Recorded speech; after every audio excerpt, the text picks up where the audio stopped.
everybody, greetings from the apocalypse. Today we're going to talk a little bit about pickle, the easiest way to deal with it at home, a cheaper way to buy it, and also a little bit about pickling myths. So a little bit about pickle. Pickle is a mild acid. Jewelers use it to get rid of the oxidation on the outside of your piece. You know, you heat it up, there's copper in the alloy, gets a little dark on the outside, or you solder, everything gets all crunchy, so you put it in the pickle and clean it up.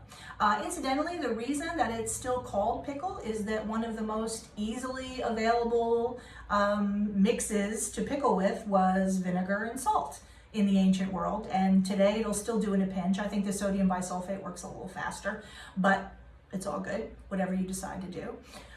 For those of you who like really pointless trivia, I'm your person. So, when you buy Sparex and stuff like that, that's all just a brand name. Pickle is sodium bisulfate. Now, you can buy it cheaper from pool supply places because they sell it as something called pH minus. They actually add this to hot tubs to bring down the pH. So you can usually get like bigger containers. It's a lot cheaper. You know, is the price of Sparex one way or the other going to break you? Probably not, of all the things that we blow our money on in the studio, but hey, you may as well get it for a better price. So I get mine from any kind of pool supply place. You look up pH minus, it's pure sodium bisulfate. Doesn't matter what brand, what store, anything like that. It's just like a very basic thing. So at any rate, the way that I use pickle in my studio, a lot of people like to use crock pots. And in the studio, in the city, you know, JAI, we do use crock pots and we keep them plugged in on a low setting so that the pickle is warm but not hot. The reason you don't want your pickle super hot is that you don't want it boiling into the air. It's gonna it kind of crusts up on things. It's not particularly good for your lungs as far as I understand. So we have like a little exhaust hood over ours because we have it going all the time, pretty much. Now, I have a home studio and I'm pretty well equipped here. Sorry, I keep knocking into my stuff here. I'm pretty well equipped. I can do pretty much anything I need to do. But on the other hand, at home, do I need like a gallon of pickle? No, I do not. If you're working on big pieces at home, like big cuff bracelets or just, you know, really large size things, then yes, get a crock pot, put it on the lowest setting, and put your pickle in there. That'll work well. Honestly, for me, my pieces are usually relatively small. So I use this high-tech accoutrement right here called a mug warmer. They sell these at like, I don't know, any kind of, they have them online. If you just look up mug warmer or candle warmer, basically you plug it in, it's got a little circle on there, and it just will keep whatever's on here nice and warm. Now, this is my pickle. It's just in a little Pyrex dish, and then I just have a saucer that goes on top. This is enough to keep it, you know, nice and warm so it works well, but it doesn't get so hot that it steams, you know, into the air, which is just pointless. You don't need that because people are always worried about ventilation. And, you know, ventilation is important, but like in my home studio, I don't have some kind of exhaust system. I just have a normal room that is my studio. So an easier way to go about, you know, dealing with my air quality rather than worrying about an exhaust system is just to not put enormous amounts of hot, steamy, acidy goodness into my air. So this is what I do. It just keeps it hot enough, you know, that it'll work fine without steaming.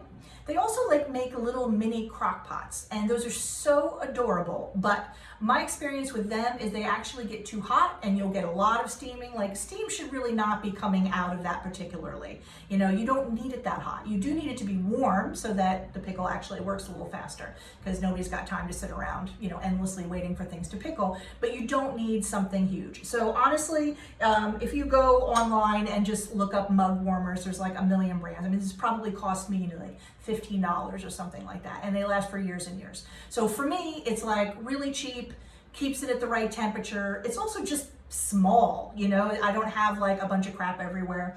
So then all I need really, I've got a little bowl of water right next to it, my little custom modified spoon, so I can, you know, pull out my little bezel or whatever I've got in there, dip it in the water, dry it off, and I'm in action. I just think this is a much easier and more low-key setup at home. I hope you find it helpful. We're going to talk about one more thing the myth of pickle contamination. People are always very worried. I don't know, for those of you who don't know, if you take ferrous metal like tweezers and stick it in your pickle, it basically acts a little bit like a battery. The acid solution creates a mild electrical charge, and whatever copper is dissolved in the pickle, which it will be because if you've been cleaning things that get oxidized, that's what happens, is the copper gets dissolved in there. It's going to plate onto your piece. Okay, now we use that on purpose for granulation when we need to do copper plating, which is a whole other topic. But when I was growing up in the studio, people would always say, well, oh, after you've put your tweezers in there, it's contaminated. You have to change the pickle. And I would always say, oh, okay, well, what does contaminated mean? And nobody had an answer. They're just like, it's contaminated. I'm like, well, will it hurt my piece? Like, what does contaminated mean? It's always a good indicator if people can't tell you why, that they don't know and that they learned from someone who didn't know. Do you know what I'm saying? It's not so much that people want to give you bad information. They were just told that and that was the end of it. I tend to be inquisitive, if you will. So to me, I kind of call bullshit. I'm like, well, if you don't even know what contaminated means, then we need to see what this is.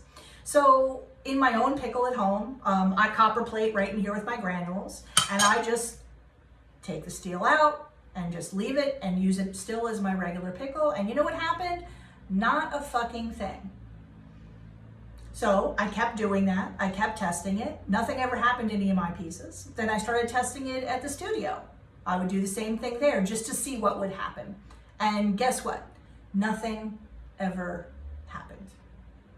So guess what? If you do accidentally copper plate or on purpose in your pickle, once you remove the steel, the reaction ceases to happen and your pickle is no different than it ever was.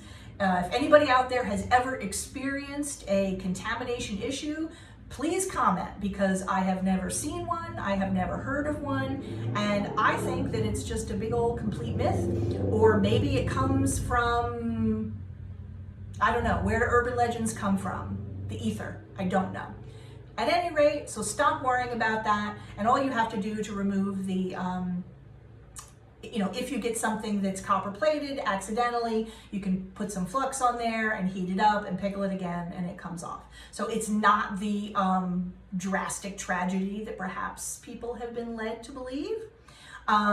Still, your friends in the studio might not appreciate too much if you copper plate their piece, but just remember, all you gotta do, take the steel out, the action is over. Okay, so that's all for today. Bye.